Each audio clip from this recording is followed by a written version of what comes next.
banal na kasulatan, lagi ng landas na gusto ng Diyos para sa'yo.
Amen. So, mga kabataan, no? Kung gusto mong mapahamak, so lumakad tayo kasama natin si Kristo. Ako, ibigay natin yung buhay natin sa Kanya. Okay? So, si Pastor Dayan, ako, isa po siyang, kaya isa rin siya sa may isip namin. Kasi meron siyang preaching po nun doon sa youth camp. It is about sa yung pagtrato natin sa Diyos, no? Yung ayagok. Minsan, ang nangyayari po kasi, yung pagpara kay God, yung tira-tira na lang. Hindi po yung nakakalungkot na masabi po eh. Marami tayong oras sa iba't ibang bagay, pero pagpara sa Panginoon, minsan wala. No? Kaya sabi ko, magiging encouragement si Pastor na dito. Wala ko maraming mahabang introduction po, kasi merong time doon na pumunta kami, merong kaming pinuntahan ng church. In-introduce niya ako, 30 minutes yata, Pastor, 40 na oras para mag-preach. Kaya, tawagin ko na po siya. Sige, tawagin na po si Pastor Dayan.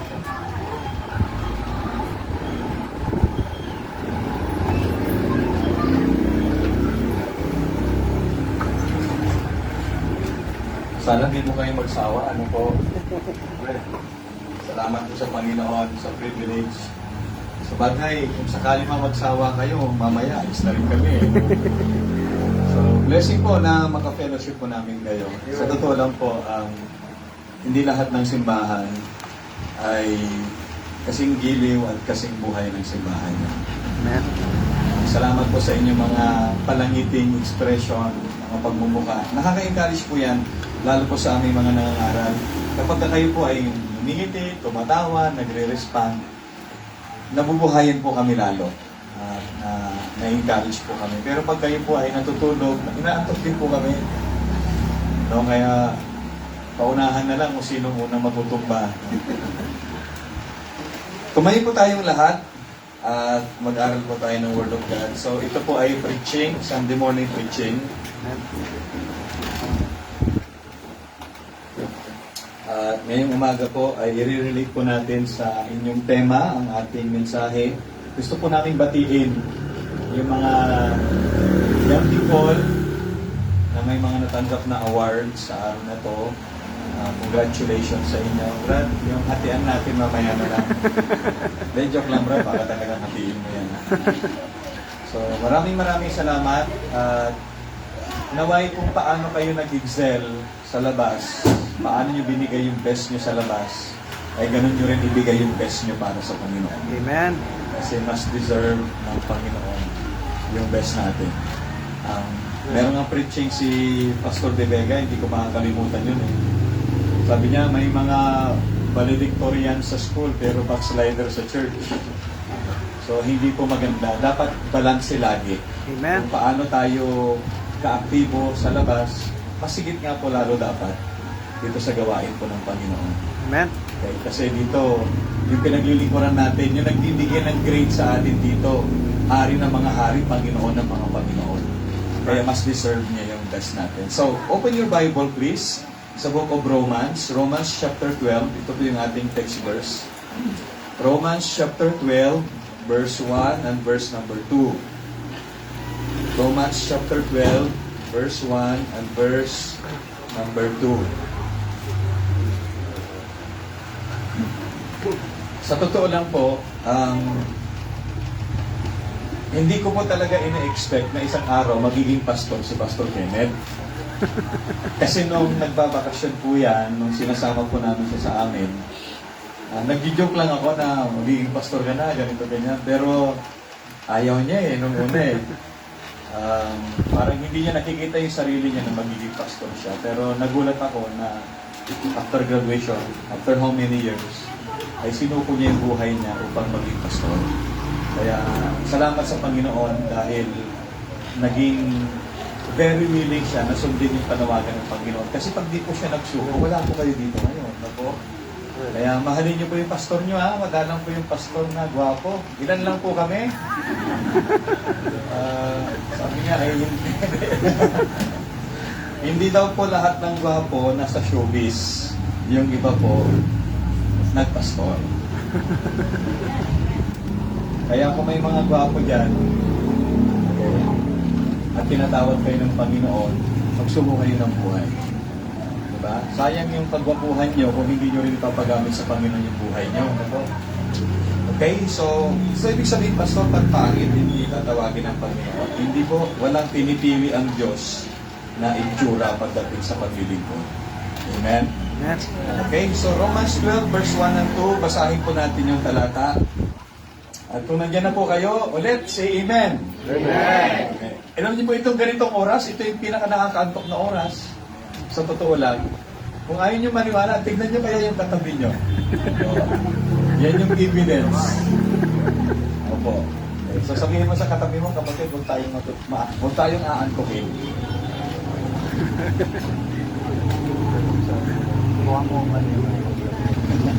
Romans 12, 1 and 2, basahin. Ako na lang po magbabasa at susundan nyo na lang po sa inyong mga Biblia. Sabi po ng Bible, I beseech you therefore, brethren, by the mercies of God, that ye present your bodies a living sacrifice, holy, acceptable unto God, which is your reasonable service. And be not conformed to this world, but be ye transformed by the renewing of your mind, that ye may prove what is that good and acceptable and perfect will of God. So focus po tayo sa verse 1. Mamayang hapon, focus po tayo sa verse 2. So manalangin po muna tayo before we start. Dakilang Diyos, maraming salamat po. It's a blessed experience na kami po ay makadalo sa gawain ito at makita, Panginoon, kung ano po ang ginagawa niyo sa buhay ng mga tao dito po sa mission na ito under the leadership of Pastor Kenneth. Salamat, Panginoon, sa kanilang giliw sa inyong mga salita, sa kanilang pag-ibig, sa gawain. Salamat po sa kanilang sigasig sa pakikinig. And I pray sa oras na ito na mangusap po kayo, Panginoon, sa puso ng bawat isa. Gamitin niyo po ang mensaheng ito na maging pagpapala, maging mind opener at maging kasangkapan upang matransform, Panginoon, ang buhay ng bawat isa. Lord, andito po ang inyong lingkod at sa aking sarili, kinikilala ko po na wala akong magagawa. And Lord, hindi po ako nagpapahumble sa oras na ito. I know the truth that without you, we are nothing and we can do nothing. Lord, empower niyo po ang inyong lingkod. Tulungan niyo po ako. Alam niyo po ang aking weakness. Talangin ko po na kayo po ang maging sandigan ko sa oras na ito. At gamitin niyo po ako as a channel of your blessing. Pagpalain niyo po kami at this moment. Ito po ang aming dalangin sa pangalan ni Jesus. Amen. Salamat po. Upo na po tayo. So ang ating mensahe ngayong umaga, papamagatan po natin siya. Yun na rin po yung pamagat, yung ating tema sa inyong Youth Sunday or Graduation Sunday or Recognition Sunday. Ang title po ng ating message, Be a Living Sacrifice for Our Loving Christ. Be a living sacrifice for our loving Christ. So maging buhay na sakripisyo or buhay na handog po tayo. Okay, yan po yung magiging tema ng ating pangangaral ngayong umaga. Ngayon tanong ko po, kayo po ba'y buhay na handog? Dumating po ba sa point na sinabi mo sa sarili mo na gusto mong ihandog yung buhay ko sa Panginoon bilang buhay na handog? Diba after mong naisip at naalala lahat ng bagay na ginawa ni God sa buhay mo, after mong na-recognize at na-realize lahat ng kadakilaan at kabutihan ni Lord na ipinaranas sa buhay mo, have you come to a point na tinanong mo yung sarili mo, di ba? Ano kaya ang maigaganti ko naman sa Panginoon pagkatapos ng lahat ng ginawa niya sa akin? Lord, I would like to be a living sacrifice. Alam niyo po, sa Old Testament, ang mga sinaunang mananampalataya, kapag sila po ay sumasamba sa Panginoon, sila po ay nagdadala ng sacrifice or sakripisyo, handog sa Panginoon. Sa Old Testament po yon. Sa New Testament, hindi na po tayo nagdadala ng mga sacrifice or mga, animal sacrifice, yung mga sinasakripisyo natin sa Panginoon. No, we are offering, pero yung as far as sacrifice is concerned, in the very essence, hindi na po tayo nagdadala. Bakit po? Tayo na po ang sacrifice. Okay? Sa Old Testament, nagdadala sila ng isang sakripisyo. Sa New Testament, we, the sacrificer, became the living sacrifice. Yung buhay na po natin, yung dinadala natin sa Panginoon upang gawin po nating handog. Sa Old Testament, pinapatay po nila yung sinasakripisyo. Sa bagong tipan, sa panahon po natin ngayon, yung sacrifice na bubuhay para sa Panginoon.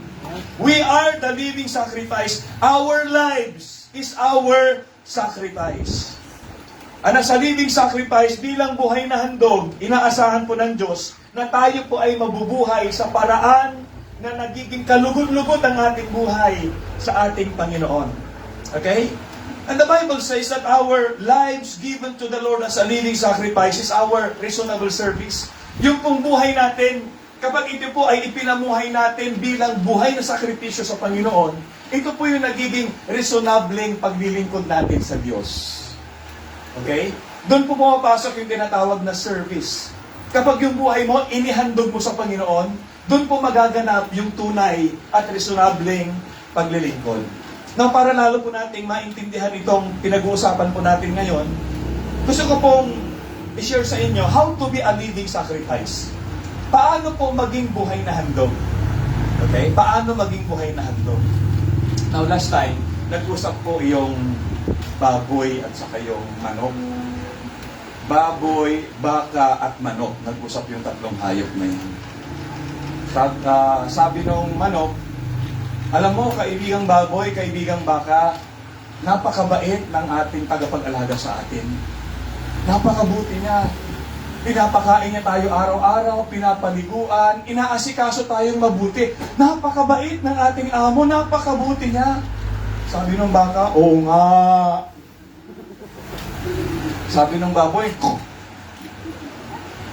So sabi ng manok, meron akong suggestion. Ano kaya gantihan naman natin yung kabaitan ng ating amo? Magbigay tayo ng sakripisyo, magbigay tayo ng handog sa kanya. Sabi nung baka, oo nga, maganda yan. Sabi nung baboy, maganda rin yan, oo, sang-ayon ako. O sige, sabi nung baboy, ano suggestion mo? Sabi niya, ganito, sabi nung manok. Ako, magbibigay ako ng itlog para sa amo natin. Sabi nung baka, maganda yan ah. Sabi nung baka, ako, magbibigay ako ng gatas. Eh, maganda rin yan. Yung baboy, hirap siya mag-isip, anong bibigay niya eh. Hindi naman ako nangingitlog. Di naman iniinom yung gatas ko ng mga tao. Sabi ng manok, may suggestion ako, magbigay ka sa kanya, bacon. Lugi yung baboy. Kasi yung baboy, para mapakinabangan, kailangan patayin eh. Yung manok, okay lang eh, mangitlog lang eh. Yung baka, di ba? Gagatasan lang. Pero in the Old Testament, kailangan pong patayin yung hinahandog. Sa New Testament, yung handog, buhay. Okay? Kailangan po nating mabuhay para sa Panginoon. Okay? Yun po yung ating handog sa Kanya. Meron nga pong kasabihan, your life is a gift from God, what you do with that life is your gift to God. Yung buhay natin, handog sa atin ng Diyos. Ano man ang gagawin natin sa buhay na ito, yun naman yung regalo o handog natin sa Panginoon. Now, tatlong bagay lang po. How to be a living sacrifice? Sino po sa inyo dito gusto nyo maging buhay na handog para sa Panginoon? Yes. Na kapag tinitignan ng Panginoon yung buhay nyo, natutuwa si Lord. Wow! Di ba? Yung handog kasi, noong Old Testament, pag hinandog yung offering, yung usok, nagiging masarap na samyo sa pang-amoy ng Panginoong Diyos. Nakikita niyo po, naamoy niya yung usok na hinahandog.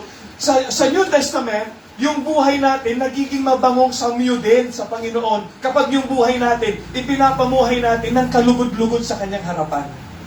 So how to be a living sacrifice? Tatlong bagay po dito sa teksto na ating makikita. Number one, to be a living sacrifice. Ito po yung requirement eh. Hindi po natin pwedeng i-chupera to na, hindi, basta magsimba na lang lagi. Living sacrifice na ako. Hindi po eh, may pamantayan ng Panginoon. Number one, to be a living sacrifice, you have to be surrendered. Kailangan po una sa lahat, upang tayo po'y matawag na buhay na handog sa Diyos, kailangan po natin isuko ang ating buhay sa Panginoon. Sabi po nung talata, basahin po natin sa Romans chapter 12, balikan po natin yung verse. Sabi ng Biblia, I beseech you therefore, brethren, by the mercies of God, that ye present your bodies a living sacrifice, holy, acceptable unto God, which is your reasonable service. Yung una pong nakalagay dyan, sabi niya, I beseech you therefore, brethren, by the mercies of God, number one, that ye present your bodies. Kailangan po natin i-present. The word present there, mga kapatid, it means to give without any intention of taking back. Yung ibigay, yung isang bagay na wala ka ng intensyong bawiin, para po yung pagbibigay ng regalo. Okay? Nung araw po, pag sila nagdadala ng sakripisyo sa temple, ilalagay, bibigay po nila sa mga priest yung kanilang offering na hayop. Hindi na po nila babawiin yon. Ay, nagbago isip ko. Hindi po. The moment na binigay mo, touch move. Ha? Wala ka na pong karapatang bawiin pa. Yan po yung idea na nakuha natin dito. Kaya una po sa lahat, bago po tayo maging buhay na handog, kailangan po nating ialay o isuko ang ating buhay sa Panginoon. Isuko mo na ito'y sa Kanya at ito ay gagamitin mo para sa Kanya. It has the idea of giving an offering at the temple. Once you brought it there, it's there. Hindi mo na po siya iuwi. Wala pa po kami nakitang nabasa sa Biblia na nagdala ng offering or sacrifice sa templo na nung pag-uwi niya, dala-dala pa rin niya yung sacrifice niya. Hindi po. May dalang baka yan, may dalang karnero yan, pagpasok sa templo. Paglabas, wala na po siyang dala. Iniwan na po. Ibinigay na po. Sinacrifice na po. Okay? Kaya bago po tayo maging buhay na handog, matutunan po natin isuko muna yung buhay natin sa Panginoon. Meron na po bang pagkakataon sa buhay natin, Brad, says na sinabi niya, Lord, ang buhay kong ito ay sa inyo. Lord, this life is yours. Yung buhay kong ito, walang ibang makikinabang kundi ikaw. Yung buhay kong ito, walang ibang gagamit kundi ikaw. Panginoon, yung buhay kong ito ay para sa iyo lang. Sa iyo lang ang buhay na ito. Hindi sa mundo, hindi sa kasalanan, hindi sa sariling kalayawan. Ang buhay na ito ay sa inyo, Panginoon. This life is yours. Surrendered. Kailangan po natin isuko yung buhay natin. Kapag inyo pong babasahin yung pamamaraan po ng pagdadala ng sacrifice sa Bible, pag nagdadala po sila ng sacrifice, tinatalian po nila yung sakripisyo. They bring their sacrifice bound. Nakatali, tama po. Kasi pag hindi nakatali, makakawala yun eh. Pag nakawala, babalik yun sa pinanggalingan niya. At kahit tao, meron isang tao na sinacrifice sa Bible na tinalian din, si Isaac. Nung sinacrifice si Isaac, kapatid, sa Mount Moriah, nakatali din po. They bound him. At meron pong significance, pastor, yung pagtatali sa sakripisyo. The moment na tinali mo yung sacrifice, wala na siyang magagawa para sa kanyang sarili. Hindi na siya makakawala, hindi na siya makakabalik kung saan niya gustong pumunta. So yung pagtatali sa isang sakripisyo, it speaks about surrendering your personal will for your life. Amen. Pag tinali yung sakripisyo, ibig sabihin, ito po'y sumisimbolo sa pagsusuko ng sariling kagustuhan, sariling kalooban. Kaya nga po kahit si Jesus Christ, nung gabi bago po siya isacrifice ang kanyang prayer, hindi po siya tinalian nung gabi na ba? He realized, he recognized, he acknowledged, mga kapatid, yung significance ng pagsusuko ng personal will. Siya'y nanalangin, Lord, not my will, but thine be done. So kapag sinuko po natin yung buhay natin sa Panginoon, mga kapatid, kinikilala po natin na ang buhay natin hindi na sa atin kundi sa Panginoon. Okay? Na hindi na kalooban ko ang masusunod kundi ang kalooban ng Panginoon sa buhay ko. So have you surrendered your life to God? Sinuko mo na ba yung buhay mo sa Panginoon? Actually, the moment na tayo po'y nakakilala sa Panginoon, isuko man natin ang buhay natin o hindi naman po magbabago, sa Diyos pa rin to eh. Sabi po ng Bible, what know ye not that your body is the temple of the Holy Ghost, which is in you, which ye have of God, and ye are not your own, for ye are bought with a price, therefore glorify God in your body and in your spirit, which are God's. Ibig sabihin po, nung tayo po'y nakakilala sa Panginoon, yung ating katawan, yung ating kaluluwa, yung ating espiritu, hindi na po atin to. Sa Panginoon na po ito, yung ating buong buhay. Diyos na po ang nagmamayari. Bakit, Pastor? Kasi sabi ng Biblia, nung namatay siya sa cross, yung ating buhay ay binili na ng Panginoon ng kanyang mahal na dugo. At kapag binili ka na, hindi na ikaw nagmamayari sa'yo. Diyos na ang nagmamayari sa'yo. And by the way, I want you to understand this, kapatid. Pag sinuko mo yung buhay mo sa Panginoon, hindi ka nagiging pagmamayari ng Diyos. Kasi isuko mo man yan o hindi magbabago ang katotohanan, at Diyos pa rin ang nagmamayari niyan. Pero ang kaibahan, pag sinuko mo yung buhay mo, kinikilala mo sa sarili mo na ikaw ay sa Diyos na at hindi na ikaw ang nagmamayari ng buhay mo. Kasi pwede pong mangyari na bagamat ang katotohanan, Diyos na ang nagmamayari sa'yo, pero hindi mo kinikilala. Ang pagsusuko ay pagkilala. Naalala ko po, doon sa lugar namin, nagkaroon ng konting tensyon sa lupa. Yung tatay ko po, nung nagpasukat siya ng lupa, nagpasurvey, pinatituluhan niya po. Sa mahabang panahon po, akala ng tatay ko, yung manggang malaki sa malapit sa bahay namin, hindi siya may-ari. Hindi part ng lupa niya. Pero nung pinasukat po, lumabas sa mapa, lumabas sa titulo, lumabas sa survey, lahat ng dokumento nagtuturo na yung manggang nandun, century tree, laki po ng mangga, hindi mayakap ng 3 katao. Na yung manggang nandun, ay pagmamayari pala ng tatay ko. Yun po ang sinasabi ng papel, yun ang sinasabi ng batas, yun ang sinasabi ng titulo, yun ang katotohanan. Pero alam niyo po, hanggang ngayon, nakikipaglaban pa rin po yung mga kamag-anak ng tatay ko. Ayaw nilang kilalanin. Ayaw nilang i-honor yung sinasabi ng batas. Ayaw nilang tanggapin yung katotohanan. Kaya hanggang ngayon, pinaglalaban pa rin talaga nila na mangga nila yun. Di ba napaka-awkward? Nasa lupa mo pero sila may-ari. Di ba awkward yun? Sa papel, siya may-ari, pero ang pagkilala mo, ikaw may-ari. Sa legality, siya may-ari. Sa batas, siya may-ari. Ikaw na lang ang nagsasabi na hindi. Eh, sino kayong sinungaling doon? Kaya napaka-awkward. Biro mo nasa lupa namin, pero sila mag-harvest. Diba? Parang napaka-awkward po. Alam niyo po, pwede din po mangyari sa buhay natin bilang mananampalataya. Nasa papel, sa titulo, sa posisyon, sa katotohanan, Diyos ang nagmamayari ng buhay mo, pero hindi mo kinikilala. Napaka-awkward. Kung mamuhay ka, parang sayong-sayo yan. Linggo, hindi ka magsisimba. Bakit? Buhay ko to! It's my life! Diyos ang nagmamayari niyan, pero sa sarili mo, sa isip at puso mo, hindi mo kinikilala. At yan po pumapasok yung essence ng pagsusuko ng buhay. Pag nagsuko ka ng buhay, hindi ibig sabihin na binibigay mo ang buhay mo sa Diyos para maging Kanya. Hindi po, in the first place, Kanya na yan noon pa. Pero kaya mo sinusuko kasi napagtanto mo, na-realize mo, ina-acknowledge mo, kinikilala mo na yan ay talagang sa Kanya at ipapamuhay mong ito'y Kanya. Yun po ang ibig sabihin ng pagsusuko ng buhay. Alam niyo po, nakakalungkot, maraming Kristiyano Alam nila, Diyos ang nagmamayari ng buhay nila, pero hindi nila kinikilala. Halatang halata mo naman sa pamumuhay nila.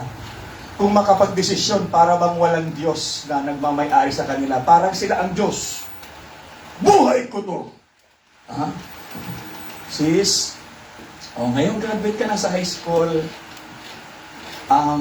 anong susunod mong hakbang? Anong susunod mong gagawin sa buhay na yan? Pastor, gusto ko po maging ganito, maging ganyan. Gusto ko po maging doktor, gusto ko po maging abogado, maging teacher, maging nurse, maging engineer, maging mag-call center. Wala namang masama dyan, kapatid, pero dapat ang unang bungad lagi sa bibig natin kung ano po ang kalooban ng Diyos. Amen. Yun po ang aking susunod. Bakit hindi naman ito na pangyayari niyan eh? Ang Diyos, di ba? Hello? Amen. Andiyan ba kayo? Who is the honor of our life? It's God. Di ba kapag hindi ikaw nagmamayari, lagi kang nagpapaalam sa totoong may-ari? Tama? Hello? Huwag niyo pong gayahin yung mga tagalong sa amin, nanungkit ng mangga. Nagpaalam ka ba sa may-ari? Hindi, pero nagpaalam ako sa puno. Yan ko ang puno. Mga kapatid, i-acknowledge niyo po lagi. Kaya sabi ng Biblia, in all thy ways acknowledge Him. Tay. Sa lahat ng ating mga plano, isang guni natin sa Kanya. Bakit? Siya nagmamayari sa atin. Pero hindi po tayo mamumuhay na merong pagkilala sa Diyos hanggat hindi po natin tinatanggap sa ating sarili sa pamamagitan ng pagsusuko ng ating buhay na ang buhay na ito ay sa Diyos. Sana ngayong umaga, tanggapin natin yung katotohanan. Sa Diyos tayo. Amen? Ang buhay na ito sa Diyos. Sabihin niyo nga sa inyong sarili, ang aking buhay, Diyos ang nagmamayari. Kinikilala niyo po ba yan? Sa puso o hanggang muso? Ang buhay na ito ay sa Diyos. Naalala ko po nung di pa ako nakakilala sa Panginoon, ang dami kong gustong gawin sa buhay ko. Graduate ako ng elementary. Uy! Valedictorian. Pangarap ko nun maging engineer. Graduate ako ng high school sa Salutatorian. So gusto ko maging civil engineer kasi gusto ko po na yumaman, magkaroon ng magandang trabaho, may pagpatayo ko ng magandang tirahan yung mga magulang ko. Yung mga tito ko kasi civil engineers eh. So gusto ko rin maging ganun. Gusto ko makabili ng sasakyan. Ang dami kong gustong gawin. Kaya isang araw, naramdaman ko sa aking puso ang panawagan ng Panginoon upang maging pastor. And by the way, gusto ko lang pong iklaro, hindi po lahat ng young people tinatawag ni Lord na magpastor. Lalo po yung mga babae. Ha? Yung iba po, kung kalooban ng Panginoong Diyos na kayo po'y maging teacher, so be it. Di ba? Kasi kung lahat po magiging pastor, di ba wala na pong member, lahat tayo magpipreach. Lahat na nakatayo dito, wala na makikinig. So, tinawag ako ni Lord na magpastor. Nung tinawag niya ako maging pastor, tinalikuran ko po lahat. Hindi pa ako nakipag-bargain. May scholarship pa ako noon pero tinalikuran na. Tapos yung principal, kinausap pa ako noon sabi niya, balik ka dito ng May, bibigyan kita ng scholarship. Marami po mga offers. Pero mula nung tinawag ako ng Panginoon, hindi po ako nagatumbili. Sabi ko, Lord, kung yan po ang kalooban mo sa buhay ko, iiwan ko po. Susunod ako sa iyo. Lumapit yung mga kaklase ko nung high school, nalaman nila na mag-aaral ako sa seminaryo. Sabi nila, ay nako dahil, sinayang mo utak mo. Nako sayang! Yung mga kamag-anak ko, sayang ka! Puro sayang. Kaya nga, kung unbeliever na ako, talaga yung kakantahin ko talaga, sayang na sayang talaga. Yun talaga yung magiging tips ng buhay ko eh. Pero alam niyo po, papasalamat ako sa Panginoon, na bagaman ang tingin ng mundo sa ginawa kong desisyon ay sayang, sa Panginoong Diyos, kailanman hindi naging sayang. Amen. So bakit hindi ka tumanggi sa Panginoon? Hindi ka nakipag-bargain, hindi ka tumakbo, hindi mo sinunod yung gusto mo? Kasi po, tinanggap ko yung katotohanan na ang buhay na ito, hindi naman sa atin. Sa Diyos po ito. At kung hindi po ako nagsuko ng buhay, wala pong simbahan ngayon doon sa isla na IBBC. Si Ma'am Clarissa po hindi nakakilala sa Panginoon. Wala po kami mga mission sana ngayon. Wala po ako dito ngayon. Kung hindi po ako baka namatay na po ako ng COVID, right? Kaya napakabuti po ng Panginoon. Kapatid, never niyong isipin na, naku, pag sinuko ko buhay ko sa Panginoon, lugi ako, sayang na yung mga pangarap ko.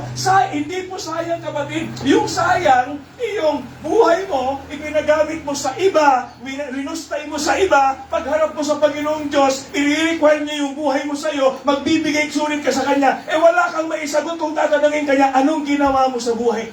Sayang. Tama.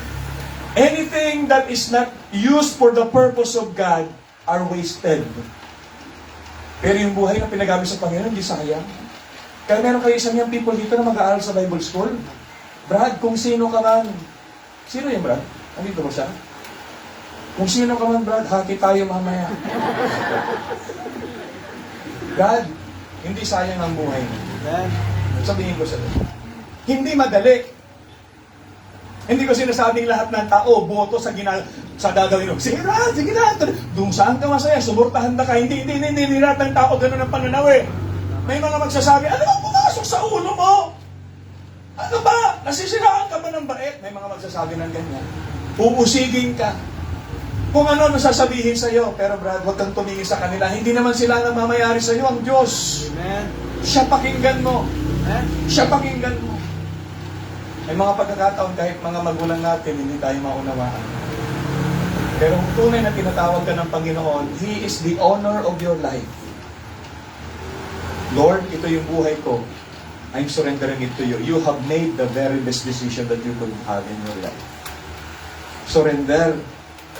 Isuko po natin ang buhay natin sa Panginoon. Kapatid, hindi lamang ho yung mga mag-aaral sa Bible School ang dapat magsuko ng buhay sa Panginoon o yung dapat kumilala na ang buhay nila ay sa Diyos. Hindi lang ho yung mga papasok sa Bible School. Lahat po dapat nang tumanggap sa Panginoon, kilalanin po nila na ang buhay nila sa Panginoon Diyos. Amen. At dapat ipamuhay sa Kanyang kapurihan.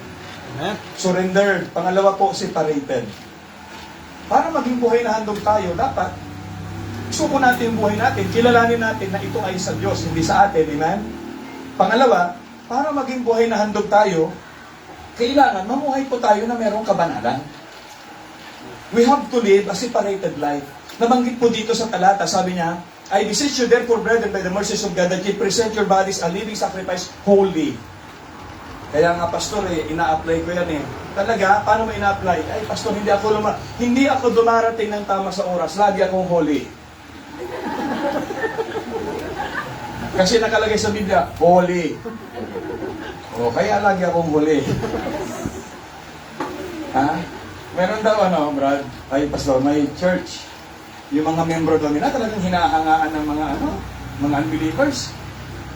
Talagang, ang sigasig nila, pagkalinggo ng umaga. Ang bilis nila maglakad. Ano yan? Baptist, grabe talaga yung mga Baptist, napakamasigasig nila. Oh. Grabe, no? Tumatakbo pa sila papunta ng simbahan. Talagang grabe yung sigasig nila maglingkod. Hindi masigasig yan, late na kasi. Pero Holy. Ay, pambihira. Mga kapatid, pag sinabi po nating holy, hindi po yung late. Pag sinabi po nating holy, yung buhay po natin dapat banal, Amen. walang kapintasan sa harap ng Panginoon at sa harap ng mga tao. Alam niyo po sa bagong tipan, when we speak about a holy offering or holy sacrifice, ang tinutukoy po nito, ito po yung mga handog na hayop, katulad ng karnero o baka, kambing, na pag dinala po nila sa altar, wala pong anumang defect, wala pong sakit, walang kapansanan, wala pong rejection na makikita. Yun po yung tinatawag na holy without blemish. Walang infirmity. Okay? Bakit po? Kasi po yung Diyos na pinaglilingkuran natin banal eh. Kaya dapat yung hinahandog natin sa Kanya, banal din. Kung dugyot yung Diyos natin, di okay lang dugyot ang ihandog natin sa Kanya. Pero sinasabi po ng Biblia, because our God is holy, we as a living sacrifice for God should live a holy life. Kailangan din po natin maging banal. In other words, kailangan po natin maunawaan, may standard po ang ating Diyos. May standard po. Kaya, hindi po kung ano na lang ang ihahandog natin sa Kanya, yun na. Kung ano madampot, yun na. Diba? Naalala ko nga. Hindi ko alam, may mga ano kung minsan umaattend sa church, siguro mga bisita yun. Nag-offering kami. Alam niyo po may nag-offering, 20 pesos, napugutan ng ulo si Manuel Quezon. Sila, misis mo kasi, kasama po siya sa mga, ano po, nagkikwenta ng mga offerings. Minsan may makikita kaming 20 pesos, hindi na po, mga bills pala, mga bills, hindi na po tinatanggap sa tindahan.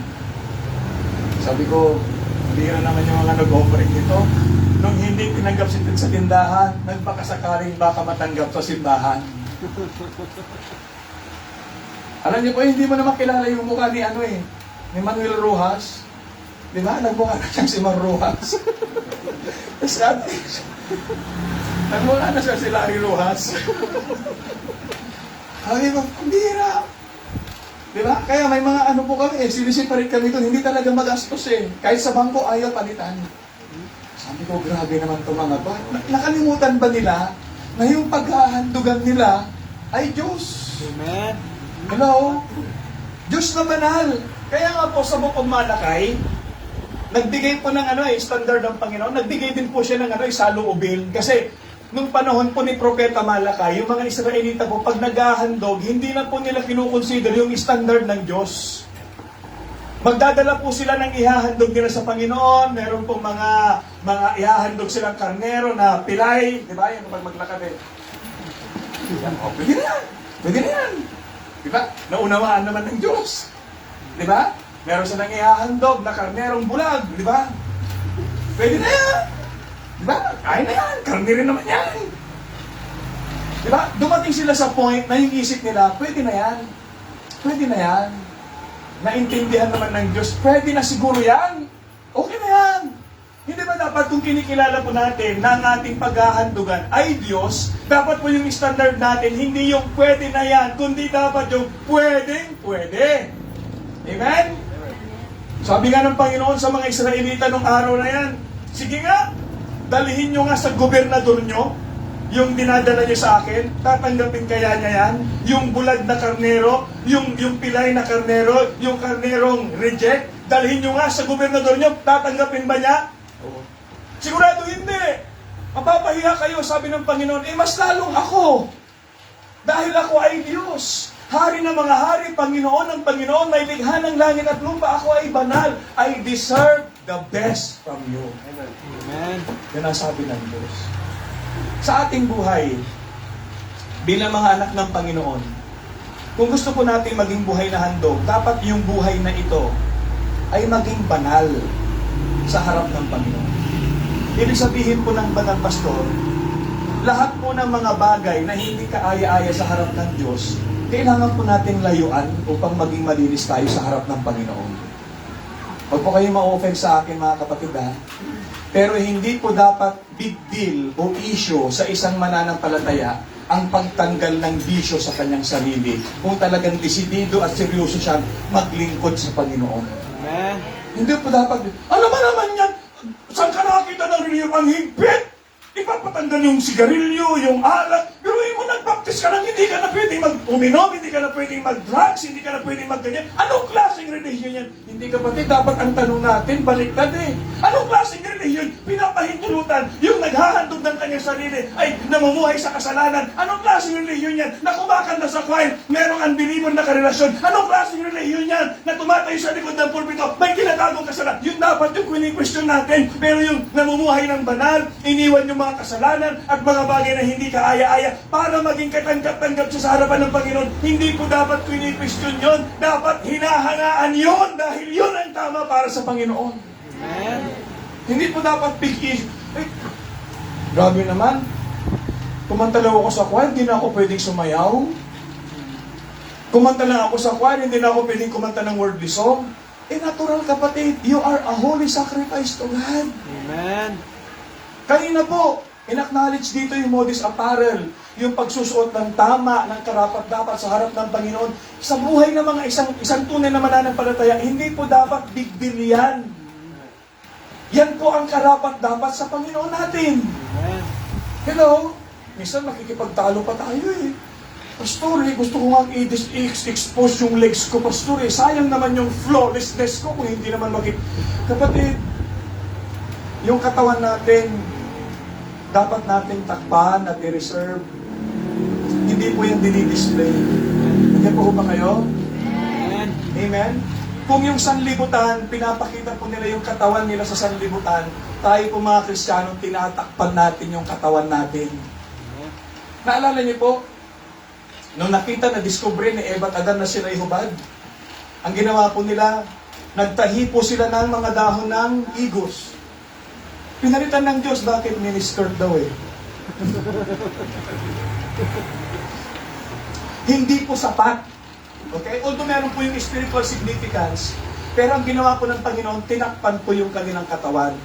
Kumatay po ang Panginoon ng karnero, yung balat nila itinantakip po. God is always for coverings of our bodies. Kaya kapag nakakita po kayo ng, di ba? Nakita ka ng lalaki na pumunta ng simbahan, nakadamit, nakabihis ng maayos. Minsan sila pa yung kinukutya eh. Brad, oo nga, nakabarong ha. Ganda.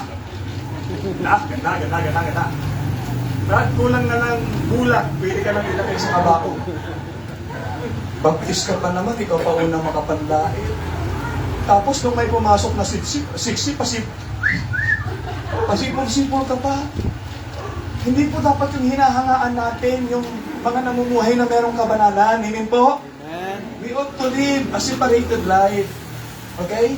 Kaya kung meron pa po tayong anumang mga bagay sa buhay natin na alam po natin, hindi po katanggap-tanggap sa Diyos, isuko na po natin sa Panginoon. Amen. Amen po ba? Hi, naalala ko po si Ma'am Clarissa. Kung makikita niyo po siya ngayon, very modest po yung kanyang suot. Pero hindi po siya nagsimulang ganyan. Nung young people po yan, nasubukan po niya magsuot ng mini skirt. Nasubukan po niya magsuot ng hindi lang short, kundi very short. Nasubukan po niya mag-sleeveless. Nasubukan po niya magsuot ng mga sexy kasi sa kanila po magkakapatid, siya po yung parang Barbie doll nila eh. Pero alam niyo po, nung nakakilala siya sa Panginoon, lahat po ng mga kasuotan na alam niyang hindi karapat-dapat sa harap ng Diyos, tinanggal niya. Amen. Ako na po yung nagsusuot. And then, tinanggal niya po, sinuko niya sa Panginoon. You know why? Kasi gusto niya pong mamuhay na may kabanalan. Amen. Pastor, ano na lang sasabihin? Hindi. Alam niyo kung minsan, kaya ang hirap mamuhay na may kabanalan, masyado po tayong considerate sa kung anong sasabihin ng tao, imbis nang i-consider natin anong sasabihin ng Diyos. Minsan nga, mas gusto pa nating i-please yung mga tao na wala namang ka-concern sa atin, mga bashers natin. Sila pa pinagbibigyan natin, yung Diyos na nagligtas sa atin, Diyos na tunay na nagmamahal sa atin, sila pa yung dinidisplace natin. Mga kapatid, kung meron ka mang paluluguran sa buhay mo, ang Diyos, hindi tao. Amen po? Hello? Sino sa inyo dito natawag ng manang dahil sa mga suot nyo? Come on. O, biruin nyo, lalo kayo, nasa city po tayo, di ba? Malapit tayo sa ano. Ay, naku. Sino po dito nasubukan ng pinintasan, mga kalalakihan dahil sa suot mong... Brad, pinintasan ka sa labas, pero kanina na-awardan ka dito, di ba? Pagka sinunod mo yung kasuotan na sinasabi nila, a-awardan ka nila. Hindi. Pero dito na-a-awardan ka, kaya ganyan ka na lang. Pagpatuloy mo yung tama at mabuti mong kasuotan. Hello? Amen. Mamuhay po tayo na may kabanalan. Ang isang buhay na sakripisyo ay dapat suko ang kanyang buhay. Pangalawa, banal ang kanyang pamumuhay. At pangatlo, dapat katanggap-tanggap o kaaya-aya ang kanyang pamumuhay sa harap ng Panginoon. Sabi po ng Biblia, holy, acceptable, which is your reasonable service. So hindi lamang po surrendered, hindi lamang po separated, kundi satisfying. Tinignan ko po yung salitang acceptable sa dictionary, ibig sabihin isa sa mga synonym niya, satisfying. Pag sinabi natin katanggap-tanggap, ibig sabihin satisfied yung pinagbigyan. Tama? Satisfied yung inalok. Kontento siya sa binigay mo. Ibig sabihin katanggap-tanggap kasi yung ibinigay mo. Kaya ba po, si Pastor Kenneth, binigyan ko siya ng sapatos, parehas kaliwa. Pastor, are you satisfied? Di ba? O kaya binigyan ko siya ng salamin, ng eyeglass. Isa lang yung may salamin. Di ba? Yung isa, hindi lang siya see-through, kundi talaga true and true. Masasatisfy kaya si pastor? Hindi. Tama? Hello? O kaya nirigaluhan ko siya ng tablet. Hindi Apple. Banana na may kagat. Di ba? Tapos nung buksan niya ng ganyan, black and white na nga, ang lalaki pa ng mga pixelate. Di ba? Hindi satisfied. Iining-ining si pastor eh. Salamat po pero masaya ka ba? Hindi. Last time po naalala ko wala pa kayo nun nung mga unang panahon na nagbo-birthday ako sa church namin. Hindi talaga sinicelebrate yung birthday ko, pero nagkataon nung time na yun, sinicelebrate. Next silang i-celebrate. Alam niyo po, may nagregalo sa akin. Panyo. 3 piraso yata yun. Tapos sabi ko, ay, salamat po. Ganda ng kulay eh. Nung ginamit ko, mga kapatid, kumakayod sa balat. Tapos sinignan ko yung tatak. Akala ko Armando Caruso. Ang nakalagay, Armando Caruscos. Nakakayod talaga yung mukha mo. Tapos may nagregalo sa akin before. Long sleeve. Ganyan yung kulay sa green na makintab. Tapos nung isusuot ko na siya, hindi magkaabot yung butas sa butones. Payat pa po ako nun Hindi magkaabot. Pinilit ko, alam niyo, hindi ka nahihingay. Nung nailagay ko lahat ng butones, ang problema, lito yung pusod ko. So kung magtatakin ako, ang bagoy, di ba? Tapos para para mailabas ko talaga yun. Ganyan. Pero mo, magpipreach ka. Sabi ko, oops. Okay, salamat. Pero, hindi ka tanggap-tanggap. Hindi ako satisfied. Mga kapatid, sana po sa buhay natin, walang ibang nasasatisfy, walang ibang natutuwa, walang ibang napapaluguran, kundi ang Panginoon. Kung gusto natin na ang buhay natin ay magbigay satisfaction sa Panginoon, paluguran natin ang Diyos sa buhay natin. Patuwain mo ang Panginoon sa buhay natin. Patuwain mo siya. Okay? Is God satisfied with your life? Natutuwa ba ang Panginoon sa buhay mo? Pag tinitignan ka ng Panginoong Diyos, siya ba'y natutuwa? Okay? Let us live our lives. Ipamuhay po natin yung buhay natin sa paraan na ang Diyos ay natutuwa. Okay? Na ang Diyos ay nabibigyan ng luwalhati sa ating buhay. Kasi po sabi ni Pablo, hindi tayo niligtas ni Lord para patuwain ang tao. Niligtas tayo ni Lord upang patuwain siya. Meron akong damit nakalagay doon, preach nothing but the word. Please no one but the Lord. Sabi niya, ipangaral mo walang iba kundi ang salita ng Diyos. Patuwain mo walang iba kundi ang Diyos sa buhay mo. O mga young people, tanong. Sa school nyo, napapatuwa nyo ba ang Diyos? Napapatuwa mo mga barkada mo, napapatuwa mo classmate mo, napapatuwa mo teacher mo. Pero ang tanong, ang Diyos ba napapatuwa mo pag nasa school ka? Hello? Kapag kasama mo mga friends mo, si Lord pa ba ang nalwalwalhati at natutuwa? Sa mga pinag-uusapan nyo, sa mga jokes nyo, sa mga kwentuhan nyo, si Lord pa ba ay natutuwa? Dapat matuwa si Lord. Amen? Amen. Okay? Huwag kayong magpapadala sa peer pressure. Minsan, sa pagnanais natin na mapatuwa yung mga classmate natin, mga barkada natin, kahit hindi nakalugod-lugod sa Diyos, ginagawa na natin eh. Diba? Tikman mo to, friend! Classmate, tikman mo to! Bawal yan sa amin. Anong bawal? Anong bawal? Hindi kain sa grupo natin kung hindi mo ito titikman. Isang beses lang. Isang shot lang. So kahit labag sa pananampalataya mo, para mapatuwa mo sila, ikaw naman, napashot ka. Ikaw naman, humitit ka. Diba? Naalala ko nung araw po sa church namin, panahon yun nun, ilan po sa mga young people namin, hindi po binigyan ng grade, binagsak po ng teacher. dahil hindi po sila sumayaw. Umiiyak yung ibang lumalapit. Pastor, wala daw po kaming grade sa MAPE. Bakit? Kasi hindi po kami sumayaw. Pumunta ako sa school. Kinausap ko yung teacher. Sabi ko, ma'am, pwede po kayo makausap. Bakit? Sabi ng teacher. Sabi ko, magtatanong lang po. Ma'am, tanong ko lang. Di po ba yung MAPE ay combination na 3 units yan? Music, PE, arts? Oo. Health, ay 4 pala. Oh. Salamat sa correction. Sabi ko, sa 4 pong yan, saan po nakapaloob yung pagsayaw? Sa PE. Okay. Pero pwede rin sana sa music, di ba? Pero sa PE daw. Okay, ma'am. So, merong 3 versus 1, PE.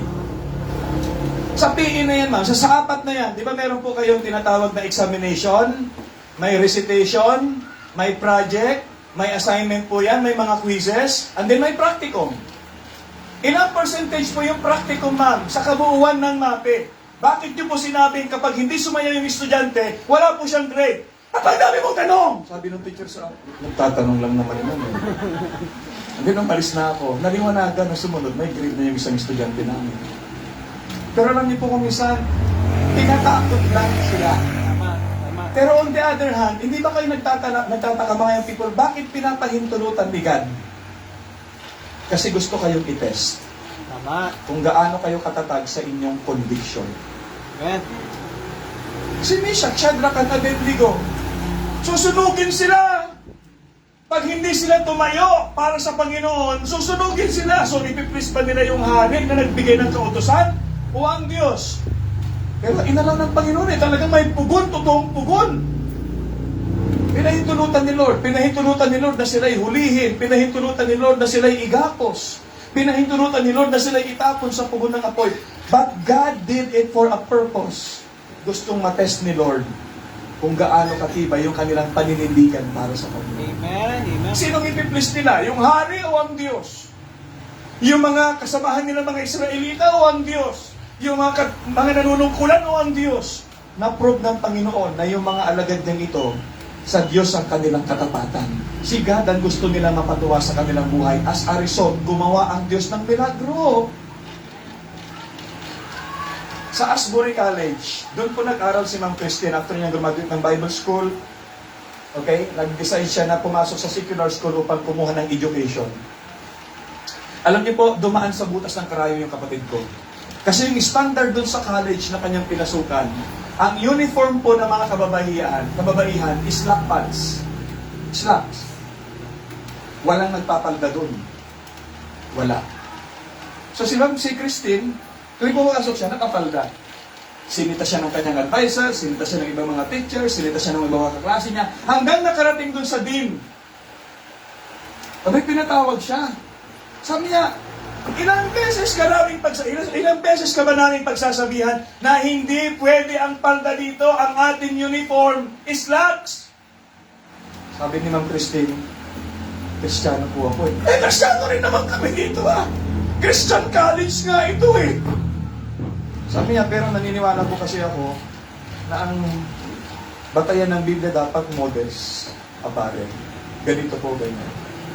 Alam niyo po, ilang beses sinagon yung kapatid ko, pero never po siyang sumuko. Tuwing pumapasok siya, katatapos lang siya pinagalitan, pag pumapasok yan, nakapagda pa rin. Minsan po, siya na yung usap-usapan, pinaliringan. Pero nanindigan po siya, mga kapatid. Isang araw po, nung siya po yung practice teaching na po. Tumayo siya sa harap. Mga teachers lahat nandyan. I-judge po yung niya pagtuturo niya. At habang nagtuturo siya, nakapalda, meron po isang teacher doon sa likod, bumulong sa kanyang katabi. Oo nga, no? Parang mas maganda pala talaga pag nakapalda yung babae kaysa sa nakapalda. Parang mas maganda. Alam niyo po, ma'am, sir, totoo po ito. Pasyal po kayo ngayon doon sa Asbury. Ang mga babae po ngayon, pinalitan na po nila yung kanilang uniform. Palda na po ngayon. And it all started there. Amen. Kasi may isang nanindigan. Alam niyo bakit wala na nangyayaring milagro sa mga campuses ngayon? Kasi wala na naninindigan. Nangyayari po ang miracle, nangyayari po yung manifestation ng kapangyarihan ng Diyos. Tignan niyo po si Meshach, Shadrach, at Abednego. Itinapon po sila sa puko ng apoy. Hindi sila nasunog, nagmilagro. Pati po yung mga nanunungkulan na convinced na yung kanilang Diyos ay tunay na Diyos. Why? May nanindigan eh. Amen. Si Ma'am Christine, nagkaroon ng miracle doon sa college kung saan siya nag-aral. Pinalitan yung kanilang standard sa uniform. You know why? Sa mundo ito, it's either the world will change you or you will change the world. It's either babaguhin ka ng mundo o ikaw ang babago sa mundo. Depende kung sinong paluluguran mo sa buhay mo. Amen. Kung gusto mong mabago yung mga kaibigan mo sa school, manindigan ka. Tama. Kasi kung hindi ka maninindigan, Brad, ikaw ang babaguhin nila. Tama. Kung gusto mo makakilala sila sa Panginoon, manindigan ka, tayuan mo, paluguran mo ang Panginoon. Minsan pagagalitan ka, kukutsain ka, kakantsawan ka, kung ano-ano sasabihin sa'yo. Just stand on your conviction. One of these days, makikita nila, abay, kung hindi totoo yung Diyos na pinaglilingkuran niya, kung gawa-gawa lang, kung hatkathang isip lang, kung biro-biro lang, abay, sa dami ng panalait na sinabi natin sa Kanya, sa dami ng pang-uusig, sa dami ng pangungutya, sana bumigay na yan. Pero bakit di siya bumigay? Kasi totoo. Kung gusto po nating maligtas yung mga magulang natin, tayuan niyo po yung paniniwala niyo sa Panginoon. Tama. Kung gusto niyo po maligtas yung mga pinsan niyo, mga kaibigan niyo, mga kakilala niyo, you have to learn to stand and please God no matter what happens. Amen. Miracle will happen. Gusto mo mapatunayan si God sa buhay mo? Panuguran mo siya. Tumayo ka sa mga bagay na magbibigay lugod sa Kanya. Brad, mahirap? Oo. Nakakalungkot? Oo. May mga pagkakataon, manliliit ka sa sarili mo, ida-down ka talaga nila, but you have to trust the Lord. Sige lang, tuloy mo lang, manindigan ka lang. One of these days, makikita mo kung anong gagawin ng Panginoon sa buhay ng mga tao. How to become a living sacrifice? Number one, dapat isuko natin buhay natin. Pangalawa, mamuhay tayo ng may kabanalan. Pangatlo po, mamuhay tayo ng katanggap-tanggap, kalugod-lugod sa Panginoon. Patuwain mo lang si Lord. Sa trabaho niyo po, siguro kayo lang po tayo, brad, at hindi umiinom. Sige lang, huwag kayong bumigay. Huwag kayong sumunod sa kantyaw nila. Huwag niyong gawin kung ano yung pinapagawa nila sa inyo. Kung alam niyong hindi karapat-dapat sa mata ng Diyos, kahit ikaw na lang mag-isa yung nasa sulok, tindiganan mo yan. One of these days, makikita mo kung anong gagawin ng Diyos sa buhay ng mga taong ito. Yes, is that. Be a living sacrifice. How? Surrender your life. How? Live a holy life. Be separated. How? Praise the Lord. Live a life satisfying to the Lord. Tayo pong lahat ay tumayo. Tayo po ay manalangin sa Panginoon. Dakilang Diyos na makapangyarihan sa lahat. Panginoon, patawarin niyo po kami sa mga pagkakataon na ang buhay namin ay inaangkin namin parang ito'y sa amin. When in the first place, walang amin. Walang amin. Si Job nga mayaman, pinagpala, asinsadong tao. Nung binawi mo lahat sa kanya, sabi niya, ang Diyos ang nagbigay. Ang Diyos din ang may karapatang bumawi. Purihin ang pangalan ng Panginoon. Ibig sabihin, kinikilala niya, walang sa Kanya. Lahat ay sa Diyos. Sabi niya, walang-wala akong lumabas sa mundong ito, walang-wala din akong babalik. O dakilang Diyos, ngayong umaga, tulungan mo kami na magkaroon kami ng pagkilala na ang aming buhay ay hindi amin. Ito ay sa inyo. Pinagkatiwala mo lang. Pinahiram mo lang, at dahil ito'y sa inyo, marapat lamang na ito'y gamitin namin sa inyong layunin. Tulungan niyo rin po kami, O Diyos, na kung nais talaga namin maging buhay na handog, hindi lamang ho isuko ang aming buhay at kilalaning ito'y sa inyo, kundi dapat mabuhay po kami na may kabanalan. Kasi banal ang Diyos na aming pinaglilingkuran. Tulungan mo kami na kung meron kaming dapat isuko namin ngayon. Huwag bukas, huwag next Sunday, ngayon. At tulungan niyo po kami na mamuhay po kami sa paraan na kung saan ang aming buhay ay nagiging kaaya-aya, kalugod-lugod at nagiging katuwaan niyo. Na minsan kahit na hindi namin mapagbigyan yung mga barkada namin, kaibigan namin, mga kakilala namin, minsan madidisappoint namin sila. Minsan kukutsain nila kami, magbabago yung paningin nila sa amin, lalaitin nila kami. But Lord, tulungan mo kami. Manindigan lang sa aming conviction. Dahil alam namin, yan ang magbibigay katuwaan sa iyo. Ang buong mundo galit sa amin. Pero may Diyos na natutuwa. Kapag kayo natuwa, gagawa kayo ng himla sa aming mga buhay. Oh Lord, help us to experience you in our lives. Ngayong tanghali, kumilos po kayo sa aming mga buhay. Kung meron po kaming dapat gawin, desisyon na dapat gawin, mga bagay na dapat isuko, ngayong umaga, hayaang mangyari po ito, maganap po ito sa aming buhay. Upang kami po ay maging buhay na sakripisyo na kaaya-aya sa inyong Panginoon. Mangusap po kayo sa aming mga puso. Habang lahat na kami, lahat na kayo po, kapatid, pakinggan niyo po ang pagkilos ng Banal na Espiritu. Alalahanin niyo po yung mga tulungan ng Diyos sa inyo sa araw na ito. Hayaan niyo po na kumilos ang Panginoon at gumawa sa inyong mga puso sa oras na ito. Napaka-importante po ng moment na ito. Tawagin po natin ang inyong pastor upang ipagpatuloy po yung ating paanyaya.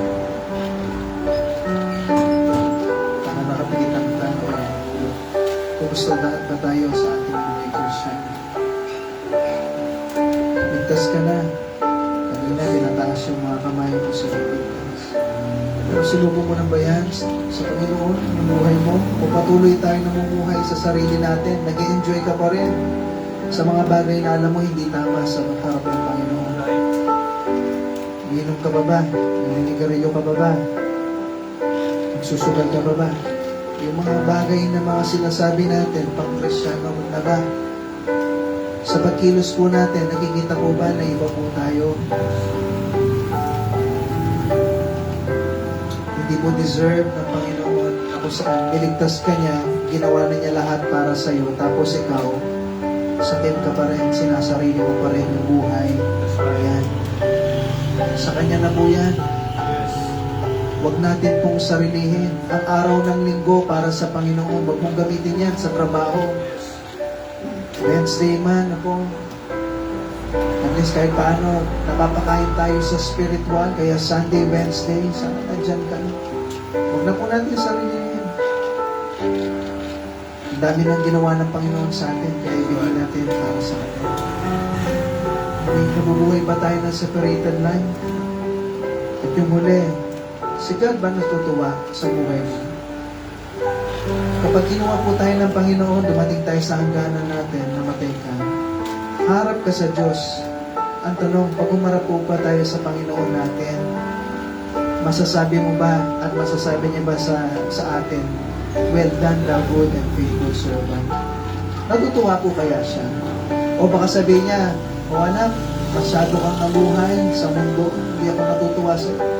Ang dami mong oras, pero ginugol mo lang yan sa cellphone mo, sa internet, o sa iba't ibang bagay. Puro ka trabaho. Paano naman sa Panginoon? Lahat ginawa na niya para sa atin. Pero tayo, hindi man natin ginagawa para sa Kanya. Ang hirap po ng gano'n po. Siya, minahal ka niya ng todo-todo, pero ikaw hindi man. Yun yung tinatawag na one-sided na. Ang hirap po ng gano'n. Pero alam niyo po ba, minsan, yung gano'n na salita, ang sakit-sakit marinig. Pero yung katotohanan po, ginagawa natin yun sa Panginoon natin. Sabi mo, mahal mo siya. Kaya dapat sana, gawin natin lahat para sa Kanya. Sige po, manalangin tayo, Panginoon. Salamat po sa binigay niyo po ng pagkakataon, Lord. Pamakinig po kami ng salita po. Salamat, Lord, kay Pastor Dan, na ginamit niyo po. Very encouraging po ngayon. Kung saan tulungan niyo po kami. Yung masasabi namin sa huling hininga ng aming pong buhay, yung naglilingkod po kami sa inyo. Ano po ba yung ginawa niyong mali? Na kung saan tinatrato namin kayo na hindi maayos. Kaya Panginoon, patawad po sa kanila. Tulungan niyo po kami na maglingkod na maayos po sa inyo. Sa pang-araw-araw, humihiling po kami ng tulong sa inyo. May protection sa araw-araw. Ginigising niyo po kami. Binibigyan niyo po kami lakas para magtrabaho at mag-aral. Wala nagkakasakit sa amin. At kung meron nun, wala naman ng hospital. Kaya Panginoon, tulungan niyo po kami. Na kami naman, meron naman gawin para po sa inyo. Kasi yun po yung deserve niyo. Dami niyo nang ginawa para sa amin. Wala kayong ginawang mali. Kaya Panginoon, tulungan niyo po na gawin namin lahat para sa amin pong Panginoon na sinasabi namin na mahal po. Panginoon, mapurihan po kayo, Lord. Patuloy na i-bless po yung aming service. Lahat yung ginagalain po sa bigay ng pangalan, sa pangalan ni Jesus. Amen. Sige po, tawagin ko si Tatay Ernesto na pag-pray niya lang po yung ating offerings. Tawagin ko po siya.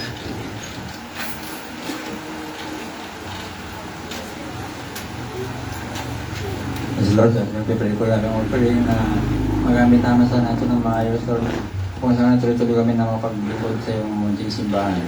At na ito ang dinadalangin sa ngalan ng Panginoon Jesus. Amen. Okay po, so may offering tayo ngayon. Ito yung extra na pwede natin bigay sa Panginoon. Kanina, tithes at saka faith promise. Ngayon naman, ito naman yung pwede natin ibigay na extra para sa Panginoon ako. Ngayon, kung bisita po kayo, ulitin ko, wala pong bayad yung pinunta nyo po dito, pero in-encourage lang namin yung aming po mga member na matuto pong magbigay para sa Panginoon. Ulitin ko po, kung bisita po kayo, wala pong bayad yung pinunta nyo dito, pero in-encourage lang namin yung bawat isa na matuto magbigay para sa Panginoon. Wow. Tapos mamaya tawagin natin yung mga testimony, no?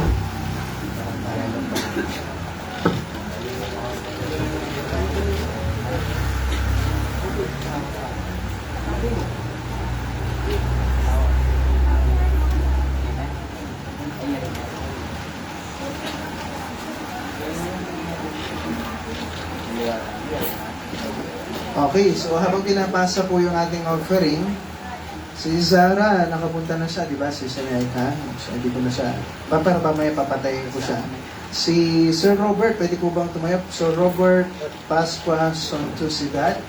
Ayan, palakpakan po natin siya. Welcome po sa inyo. Thank you po sa inyo.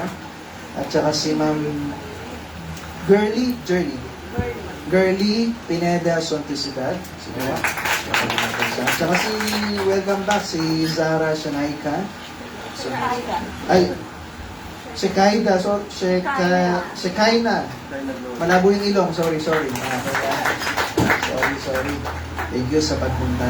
Welcome po kayo dito. Always welcome. Love na pag bisita kayo ulit po dito. Welcome po. Open po yung church po. So, wala siya, hindi siya nabigyan. So, mamaya i-announce po natin siya, no? Okay, meron pa po ba mga first time? Kung sakali, bigyan po natin sila ng mga visitors card, no po? Para ma-recognize po natin sila. Sige, tawagin na natin yung ating po, no? Tawagin na natin yung ating testimony. Si Brother Jet. Brother Jet. Sige, testimony ko.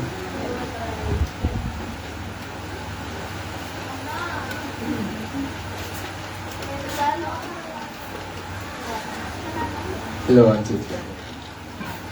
Ha! Testimony na. So, magte-testimony po ako. Share ko lang po yung nangyari sa amin nung yung VBS po. Kami mga young people na nag-aral dito, ano po kami? Anim po kami lahat. And thank God po, natapos po yung VPS po. Nakasurvive po yung ilang po sa amin. I-share ko lang po yung natutunan po namin doon. Paano ba makipag-usap sa mga tao? Paano ba i-share yung gospel sa kanila? Na tatanong mo, hiya ka ba? Nakausap ka. Hello sir, ma'am, sir. Di po kami nag-benta. Tatanong namin, sir, ask lang po namin na, sure na po ba kayo na langit po ba kayo balang araw? Meron mga tao sasabihin nila na, oh, di namin alam. Wala nakakasigurado. May nakausap kami na may position sa simbahan. Sabi niya na, may position na po siya sa simbahan na. Sabi niya na, wala nakakasigurado na yung mga tao makapunta na lang. Yung Diyos lang ang may alam. Then sinagot ko po siya na, Sir, alam niyo po, sabi po ng Bible, kailangan po natin malaman yung kasiguraduhan na langit tayo balang araw. Kung hindi ngayon, kailan pa? Yun no, mahirap na kausapin yung kinausap po namin yun. No? Kasi may position nga siya, kasi lagi po na sinasabi, yun, naglilingkod ako doon, may position ako yung nagpapakain ng osya. Then sinabi din na gumawa lang tayo ng mabuting gawa. Pero sabi po ng Bible, hindi dahil sa gawa. Sabi nga po sa Romans 3 verse 23, For all have sinned. So lahat tayo nagkasala. We are come short in the glory of God daw. So lahat daw. Hindi tayo binabase ng Panginoon natin sa gawa natin. Kasi kung babasihin niya daw po yung kabutihan natin, come short, di aabot. Yun no, na wini-wish ko dun sa tao na yun na kinausap namin na sinabi namin yung totoo na yung kaligtasan, si Jesus Christ. Na sana na patanggap niya, na pag-pray niya. Then share ko na rin po yung struggles ng mga young people ko namin nung nag-BBS po. Na one-on-one sa teacher. Tawag dito. Congratulations din po sa mga naka-quote ng mga verses. Sana all. Then nakita ko sa bawat isa na nagpatuloy sila kahit may struggle po sila sa buhay. Nakita ko na pupunta sila dito. May tinawag nga din po sa akin sa school. Dito, babanggitin po. Tinawag po sila sa akin is Mr. Lee. Pupunta po ako ng church lagi. Kaya, nung binibiro ni Pastor kanina dito na ba't tumatakbo yun? Sipag siguro nila. Hindi, late lang yun. So, nakaka-relate ako doon na kahit na papagalitan ka na huwag ka muna pumunta, meron ka bang ano sa puso mo na sinasabi yun? Hindi, kailangan pumunta. Pinangako ko sa Diyos na mag-attend ka. Pinangdindigan ba? Sabihin ko sa ginawa ko doon, may one time ako na hindi pumasok sa church, sa BBS. Nag-ihinalang ako. Kasi nung oras na yun na yun nga pumunta ko doon, nagtatanong ako, ano na yung pinag-aralan nila? Sabi ko, patay, tambak. Sabi ko, tatambakan ako. Ngayon nga, tambakan ako. Hindi ko alam kung saan ako mag-umpisa. Hindi ko alam ano yung i-start ko. Kaya, pagtanto ko na simula dapat sa una, gawin mo na. Kung hindi mo gagawin, kailan ba? So yun, share ko na po yun, no? Last na lang po na yung sa mga music. Ito na. Marami po nahihirapan sa music. Di po namin alam kung ano yung tono, ano yung nota. Naghula lang po kami ng last time. Ano kaya to? Ano yung 6 notes? 16 notes. Ano yung pahinga? Ano yung loud? MP. Kaya no, kahit na sabihin namin na ano yung sagot dyan? Pero wala pong gumawa nun. Nakita sa mga young people na kaya nila kahit na konti lang yung oras, konti lang yung panahon, dalawa lang sa isang linggo na pumupunta, may nakagets pa rin ng mga tinuturo. So thank God na nakasurvive po kami na 4. So yun po. Next.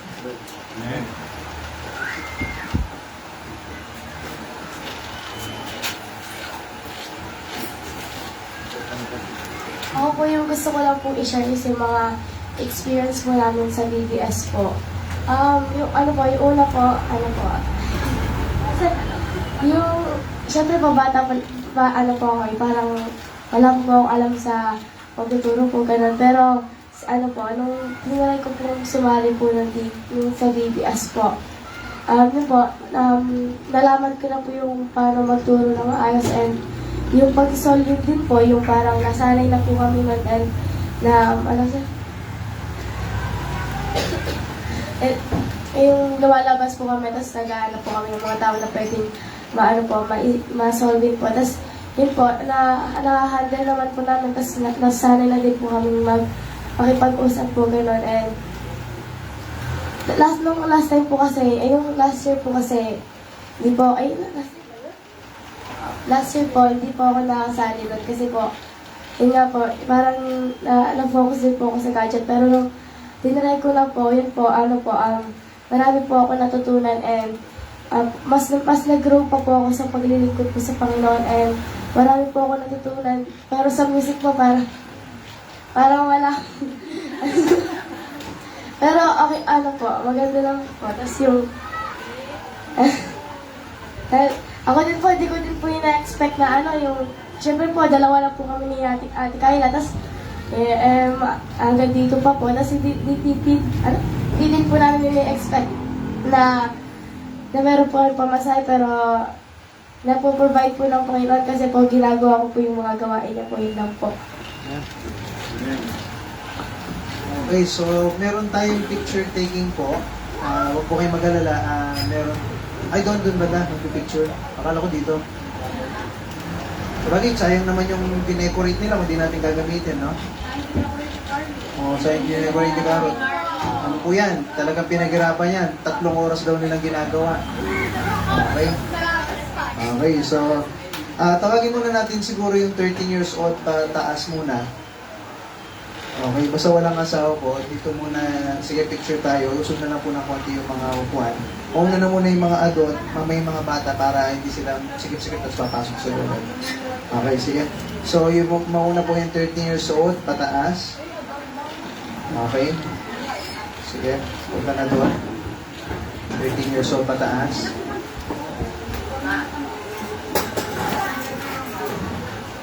Okay, sige, 13 years old, pataas. Sige, mag-i-excuse muna tayo dun sa mga natin sa likod na po. Tapos mamaya mag-pray tayo sa ating food. Okay. Sige, 13 years old pataas. Sige, pwesto na to. 13 years old pataas. Yung sa walang asawa. So, picture tayo doon para may remembrance lang po tayo. Yung 13 years old pataas. Okay, 13 years old pataas. Kasi kukulang yan, mami. Kung bibigyan natin sa lahat. Yung 13 years old pataas. Yan. Meron kaming cute na ball pen. Sige, doon sa likod. Doon tayo magpa-picture dito sa harap. Yan, doon. Para hindi sayang ating dasal doon sa likod. Yan. Yung 13 years old pataas. Pakibigyan na yung multivitamins natin. Yan. Huwag yung lulunokin yan dahil malaki yan. Ball pen po yan. Ball pen. Ayan. Sige, pakikuha na para matapos na tayo. Pagkatapos ng picture na yan, 12 years old and below.